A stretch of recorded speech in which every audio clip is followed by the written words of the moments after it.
Restricted గా నిలబడలేను. ఎందుకంటే చాలాసేపటి నుంచి చెన్నారెడ్డి గారిని ఒక 20 సార్లు చూశాను కోపంగా. ఎందుకంటే ఇక్కడి నుంచి అక్కడికి చేరు, సరే అలా అడ్జస్ట్ అయిపోదామనంటే ముందు ఎవరు లేరు, ఉన్నారు 100 మంది. అంటే ఒకటి ఉత్సాహము సభ నుంచి రావాలి, లేదా సభా పరిహారం నుంచి రావాలి. యోగం గురించి మాట్లాడే మహా అవకాశం మరోసారి కార్యజనుడు చంద్రారెడ్డి నాకు ఇచ్చినందుకు పరమశివుడి యొక్క మహా ఆశీర్వాదంలో ఉండాలని, కేదారేశ్వరుడి నిజమైన శ్రేయస్సు ఆ కుటుంబంపై ఉండాలని కోరుతూ, అసలు యోగంలో ఉన్న సిద్ధత్వం ఎంతమందికి టాటా ఇస్ తెలుసు? ఇక్కడ కావేలు తెలుసుగా. ఒకసారి కావేలు సముద్ర మార్గం అంటే కిందికి వెళ్ళి పైకి వచ్చేసరికి 4 నుంచి 6 గంటల సమయం. అలా పైకి వచ్చి ఊపిరి ఒకసారి పీల్చుకొని మళ్ళీ లోపలికి వెళ్ళిపోయి అవి ఎప్పుడో మధ్యాహ్నం సాయంత్రం వస్తుంది.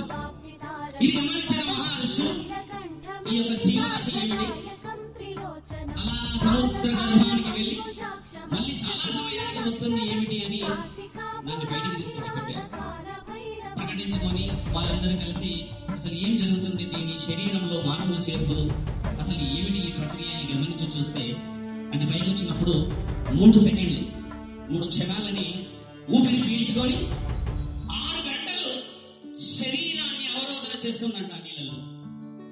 అర్థమైందన్నమాట, కొంచెం స్పష్టంగా వినాలి.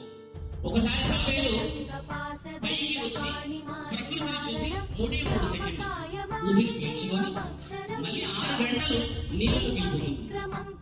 ఇప్పుడు మీరందరూ చేస్తుంది శ్వాస మీద ధ్యాసైనా 6 గంటలకు ఒకసారికి పీల్చలేము మనం ధ్యాస. వాసం ఒక నడకాదు ఎందుకు 500, 400, 300 సంవత్సరాలు బ్రతుకుంటాడు.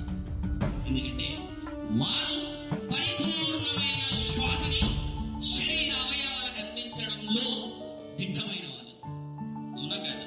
వాళ్ళు ఏదో బతుకుంటాం వాళ్ళు ఎక్కువ శాతంగా చూస్తాం. మనం కుంభమేళలో చూసాం, అంతకుముందు అక్కడక్కడ హిమాలయాలు చూసాం. అంతేగాని ఎక్కడైతే సామాన్యమైన ప్రజలను చూడలేదు. ఆ తర్వాత ఇందాక రజనీ రామ గారు అన్నారు, మహాపురుషుడు, యుగ పురుషుడు, కలియుగంలో అయినా ఏ యుగంలో అయినా ఇంతవరకు 3 కన్నులు తెరవని నా తండ్రి మహాముఖ్యుడి ఎప్పుడు కళ్ళు మూసుకునే ఉంటాడు. ఏం చేస్తాడు పరమశివుడు? ఏం చేస్తాడు? కళ్ళు మూసుకొని మహాయోగం చేస్తాడా? ఇక్కడ యోగ సాధన చేసే మనము కళ్ళు మూసుకొని శ్వాస మీద ధ్యాస తీసుకొని మనం ఏమి చేస్తాం? ఆయన మహాముఖ్యుడి కాబట్టి లోక శ్రేయస్సు కోసమని, సమాజ శ్రేయస్సు కోసమని ఎవరైనా ఎక్కడి నుంచి నిజంగా నన్ను మహాత్మా పరమశివాన్ని పిలుస్తారేమో అని కళ్ళు మూసుకొని వింటూ ఉంటాడు గడపలలో జరుగుతున్న ప్రమాదాల విషయాలు. అంతేగా? నా మాట మరోసారి చెప్తా వినండి. దేవాది దేవతలు యోగతో అంటే మీరన్న ఒక స్థితిత్వంలో ఎందుకు కూర్చుంటారో చెప్తున్నాను.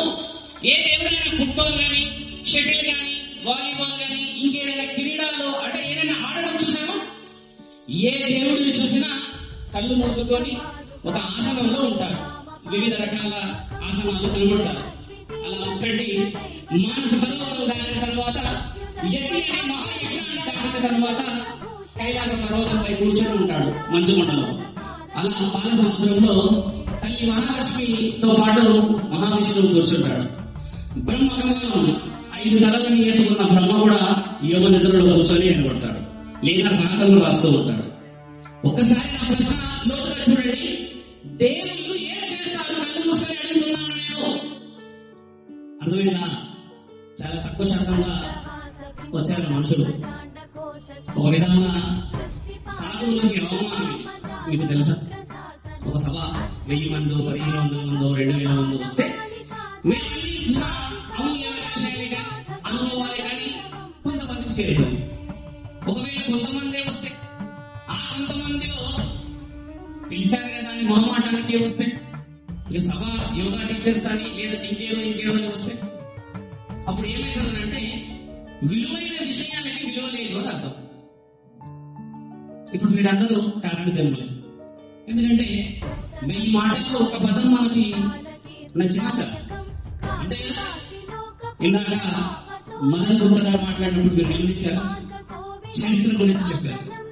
చరిత్రలో ఏం జరిగింది, సనాతనం మీద ఏం జరిగింది, మన మీద యుద్ధాలు ఎందుకు జరిగాయి, ఎవరు మతోన్మాదులు లేదా పరాయి దేశస్తులు చెప్పారు. అవునా కదా? ఇన్ని విషయాలు చెప్తున్నప్పుడు మరి ఎంతమందికి మన చరిత్ర అంటే తెలుసు? ఎంతమందికి యువతత్వంలో మనం ఏమి గెలవచ్చని తెలుసు? తెలీదా? తెలుసా? తెలీదా? నేను భలే ఉంటాయనే చెప్పట్లు ఒకటే టపటపటలు కొట్టారు, చెప్పట్లు కొట్టలేదుగా. ఎందుకంటే అది చెప్పట్లు మాత్రమే. నీ చెప్పడం రాలేదము వచ్చింది కదా.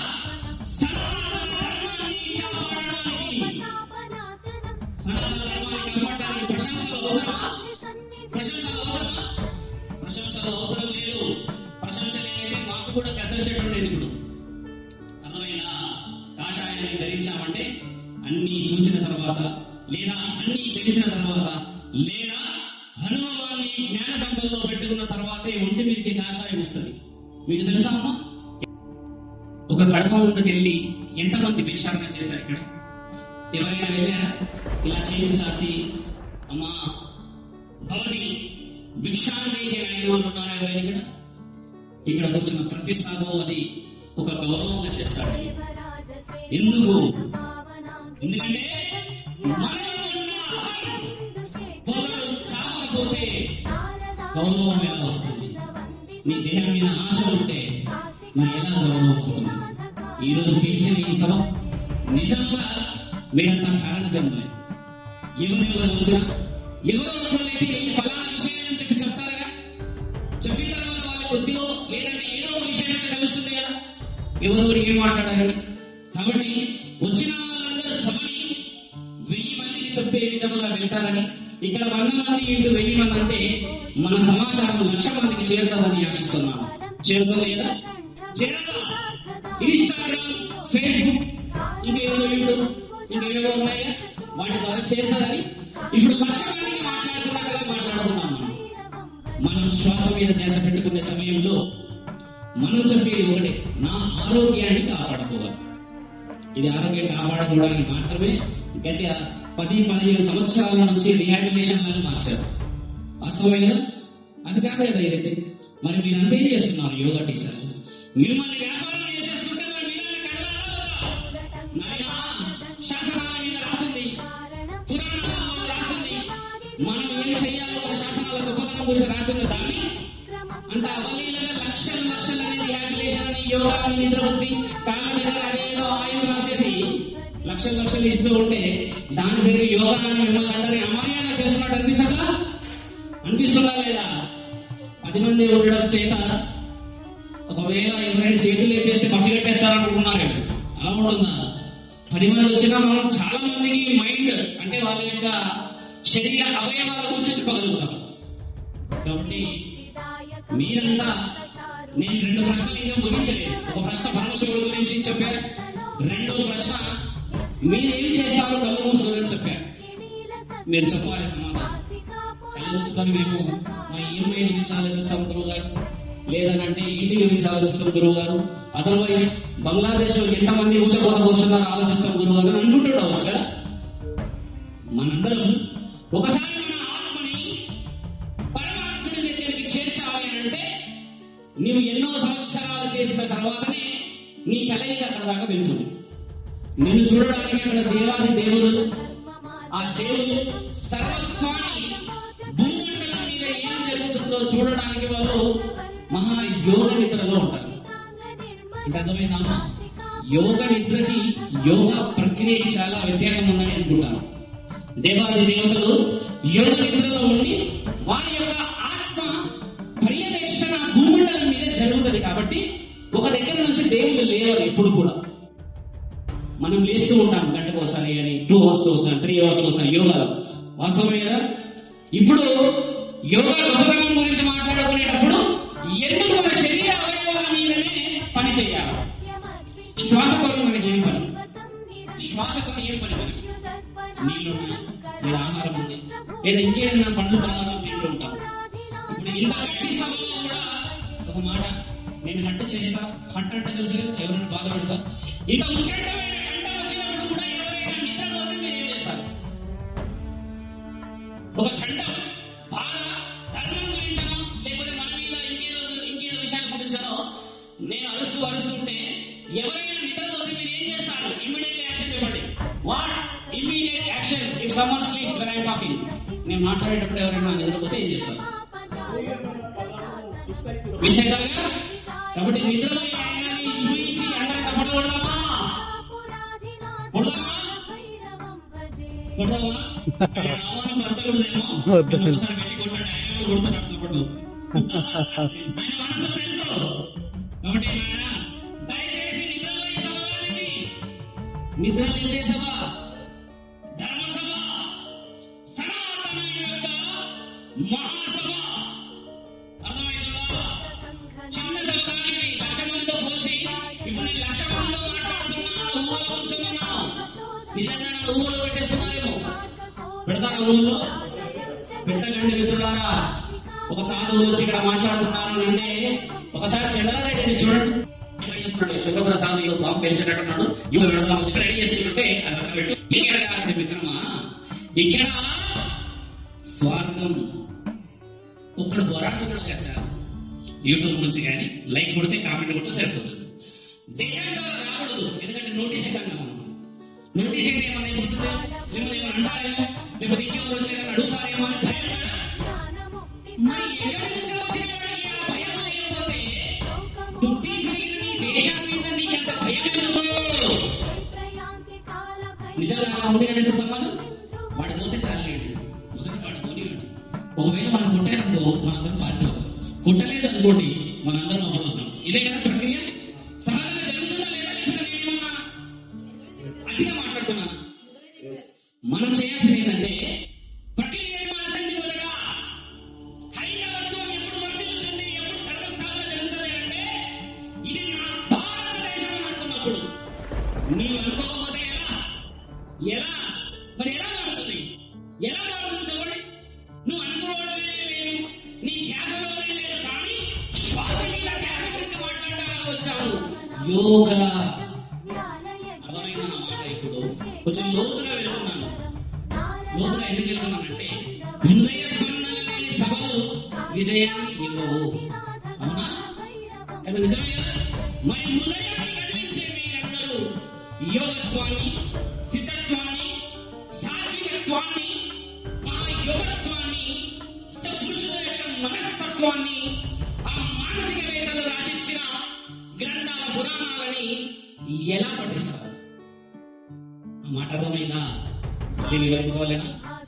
పురుషార్థం ఇక్కడ ఎందుకు అవుతున్నానంటే సభ వచ్చి మర్యాదగా చంద్రారెడ్డి ఇప్పుడు నాకు చాలా గొప్ప, ఎందుకంటే ఇంతకుముందు చాలా గొప్పతాను నేను. ఎందుకంటే నేను అది తప్పించుకోవడానికి రాలేకండి. ఎందుకు రాలేదు? నాకు నిజమైన మర్యాద సభలో మనుషులు పట్టట్లేదు గురువు గారు అని ఆయన ఫోన్ చేస్తే ఎక్కడ లేని మర్యాద.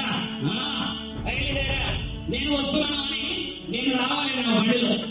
అలాంటి సభ కానీ కార్యక్రమాన్ని అలనాటి మధుర గీతాలు పెట్టుకొని నిద్రపోతూ వస్తున్నారు సాధువులంతా.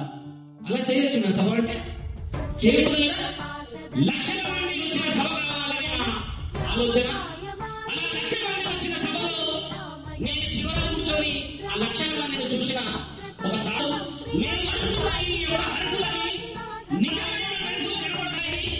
ఆ మెరుగులో నా తండ్రి నగరాల స్వరూపం అరుణారీశ్వరత్వం కనబడతాయి ఆకాశంలో. కానీ ఆ ఆకాశాన్ని చూడడానికి, ఆ ఆకాశం నుంచి ఆశీర్వాదం వర్షం రూపంలో అందరినీ తాగాలని నేను కోరుకున్న కోరిక స్వార్థమైనదా లేదా మన సనాతనం గురించి కోరినదా? నిస్వార్థంతో నా దేశం బాగుండాలని కోరుకున్న కోరికగా. అందుకేగా భరణ పంపించాడు. అందుకేగా ఉన్నత రుద్రాక్షలు కషాయాన్ని లేదంటే ఇంకేదో పూజా నియమాలను పరిగెత్తుకుంటూ వస్తాం. ఎన్నో పనులు ఉన్నాయని అన్నారు. ఇందాక వెళ్ళిపోయాడు ఒక మిత్రుడు, ఇంకో మిత్రుడు వెళ్ళిపోయాడు. ఒకసారి లోపలికి వస్తే వెళ్ళాలి అని అంటే గుండె ఆగిపోతుందేమో అనిపించాలి. అలా చేస్తామా సభలనిక పైన? చేద్దామా? మా ముఖ్యండి మొదట ప్రశ్న వదిలిన దానికి యొక్క సమాధానం చెప్పి మీరన్నా మీరు ఇచ్చిన ఈ సమయాన్ని ముగిస్తారు. తండ్రి మహాముఖండి 3 గంటలు అలా మూసుకొని ఏం చేస్తాడనంటే ప్రతి గడపలో జరుగుతున్న సమస్యలు వింటాడు. మరోసారి చెప్తాను. ముఖండి కళ్ళు మూసుకొని ఆయన ఒక ఆసనంలో, ఆసనాన్ని ఏమంటారు అలా కూర్చొని ఇలా ఉంటారు కదా తండ్రి, ఏమంటారు ఆసనాన్ని? పద్మాసనమేగా. అంటే మన యొక్క షట్చక్రాలన్నీ కదులుతూ ఉన్న సందర్భాన్ని పరమాత్ముడు చూపిస్తాడు. అలా ఉండి ఆయన ఏం చేశాడంటే, శివుడు మానవుడు ఏం చేస్తున్నాడో ఆయన ఒక ధ్యాస ద్వారా, శ్వాస మీద ధ్యాస ద్వారా వింటాడు. నేను ఇంకో ప్రశ్న చెప్పాను తాబేలు గురించి. ఎందుకంటే అమ్మ, నీ అవయవాలు ఎలా పనిచేస్తూ ఉంటే నీ ఆయుష్లో తగ్గుతుంది. నీ అవయవాన్ని నువ్వు ఎలా నియంత్రణలో పెట్టుకుంటావు అనేదే శ్వాస. దానిపైన ధ్యాస పెట్టుకున్న వాళ్ళందరూ చాలా సంవత్సరాలు బతుకుతారు. అలాగా మా గురువు గారు ఇంకా బ్రతికే ఉన్నారు. వయసు నేను చెప్పేదారు. చాలా మంది నన్ను యూట్యూబ్ లో అడుగుతున్నారు, మీ గురువు గారు ఇక్కడ ఎవడైనా 4 శతాబ్దాలు దాటిన ఒక మహాయోగు ఆయన చెప్పి ఒక రహస్యం. ఆ నియమాలను పాటించినప్పుడు శ్వాస మీద పెట్టుకున్న ధ్యాస శరీరంలో అన్ని అవయవాలని మన ఆధీనంలో పెడతాం. అదే కదా యోగా అంటే. మరి అసాధ్యమైన వారు ఉన్నారు ఇక్కడ, ఇందాక అన్నట్టు మిత్రుడు. తర్వాత కొంతమంది టీచర్లు వచ్చారు కదా. మరి మనందరం చేస్తున్నామా ఈ ప్రక్రియని? చేస్తున్నామా? చేయకపోతే అనుకోండి, నా దృష్టిలో నా దగ్గర ఉంటుంది. ఇదేంటంటే అధర్మం వారి పైన ఉంటుంది, అందుకని నా ముందు వాళ్ళ పైన కాదు. దయచేసి ఆలోచించాలి. అర్థమైన మిత్రులారా, మరి మన యొక్క ప్రణాళిక సనాతన వైపు వెళ్తున్నదా లేదా? చంద్రారెడ్డి ఏంటంటే యోగా టీచర్ కాబట్టి మీరందరూ యోగా కాబట్టి వచ్చారు. శోభన సామూహ్యం పొందుతుంది. ఇక్కడ మంచి మంచి మహారాజులు, సత్యనారాయణ స్వామి, పక్కన ఇంకో సాగున్నారు. వీళ్ళందరికీ ఏమంటారు? ఒక మాట ఆలోచించాలి. ఎక్కడైనా అవకాశం దొరుకుతుందేమో ఆ అవకాశం నుంచి మా యోగా ఈ యొక్క ఉపాధ్యాయ బృందం అంతా ఒక ఐక్యతని, ఒక సమానత్వాన్ని, మాలో జరుగుతున్న అంతర్గతమైన విషయ వివరాలని సంధించుకుంటారేమో, ఏ మహానీయుడు మాట్లాడితే వింటారేమో అన్న ఆశ ఆయన. నిజమా కాదా? ఆశ కాదు. మరి మీకోసం చేస్తున్నప్పుడు మీరందరూ కూడా స్పందించాలి. 11 మంది వచ్చారు అంతే యోగా టీచర్స్. మిగతా వాళ్ళందరూ వచ్చారు. కాబట్టి ఇలా చేయకండి, యూనిటీ తీసుకెళ్ళండి. పాలిటిక్స్ అనేది మనం శ్రీరాముడి యొక్క మందిరం కట్టిన తర్వాత మర్చిపోవాలి.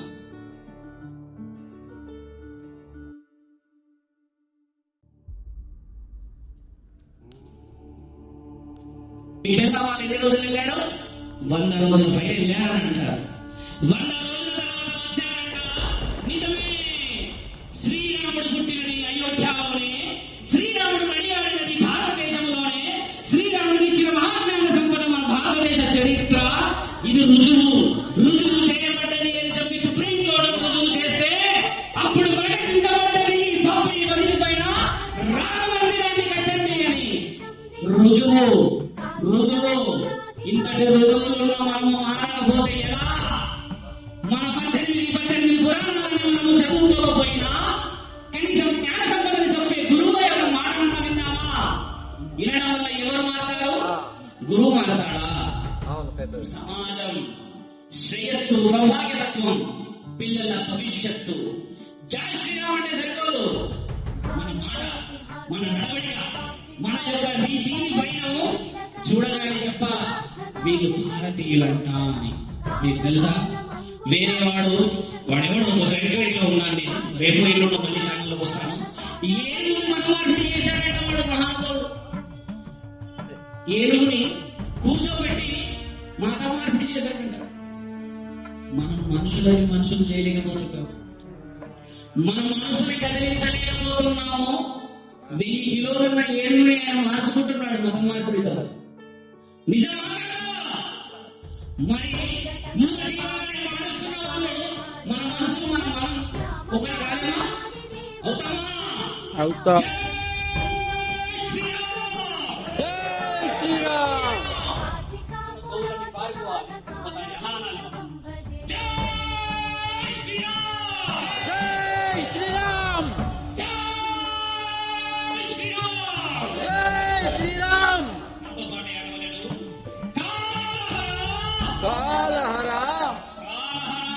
కాలహర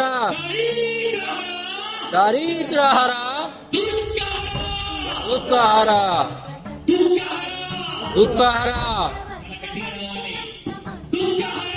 దుఃఖహర సంకలహర కష్టహర హర హర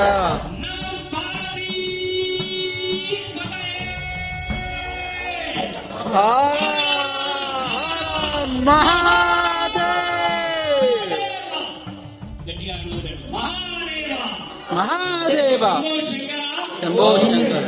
ఇలాంటి అవకాశం మరోసారి రావాలి. నేను అంత గట్టిగా కంఠాన్ని ఎందుకు మాట్లాడని ఎవరైనా చెప్పగలరా? నేను మాట్లాడిన ఇది లక్ష మందికి వినబడాలని అన్నాను. లక్ష మంది ఉన్నారా? మీరు మర్చిపోయారా? ఎదగాల ఉన్నారు కదా. మీ మనసులన్నీ కదలాలని ఆశిస్తూ కదలకపోయినా కదిలించే ఆ రామబాణాన్ని ఇక్కడ ఉన్న సాధువులలో ఒక సాధువు వేసి వెళ్తాడని లేదు. మాకు ఆ బాణం ఒక పని కావాలంటే హనుమంతుడి గద ద్వారా మీ యొక్క మెదడులన్నీ పనిచేసే విధంగా ఉండాలని ఆశిస్తూ, ఒకవేళ హనుమంతుడి ఆశీర్వాదము కూడా కుదరకపోతే త్రిశూల వ్యూహం అర్థమైనా ధర్మ సంస్థాపనం చేయాలి అంటే మనసు మొదట పక్షాత్తాపం పడాలి. అవునా కదా? మనసు పక్షాత్తాపం పడదని ఆశిస్తూ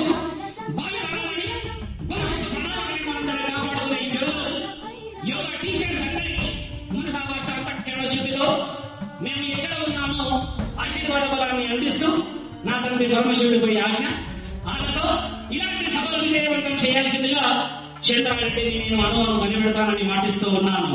హర హర మహాదేవ శంభో శంకర. కృతజ్ఞతలు. వేదికని అలంకరించిన పెద్దలందరికీ నా మాట ఇంత ఓపిక విన్న మీ అందరికీ నా మిత్రుడు శ్రీనివాస్ రెడ్డి గారు డ్రాప్ సార్ ఒక మాట ఈ గురించి చెప్తారమ్మా. ఇది ఏంటంటే ఎక్కడ సభలైనా వితౌట్ ఇన్విటేషన్ అయిపోతాం. వితౌట్ ఇన్విటేషన్ తెలిసే ఆహ్వానం కలిగా మనం రావు. చాలా మంది పిలుస్తుంటే లేదంటే సభలోకి ఏదైనా చేస్తుంటూ వస్తారు. కాబట్టి ఈయన కానీ ఏంటంటే ఒక చేతి లేస్తుంది బాగా గమనించాలి.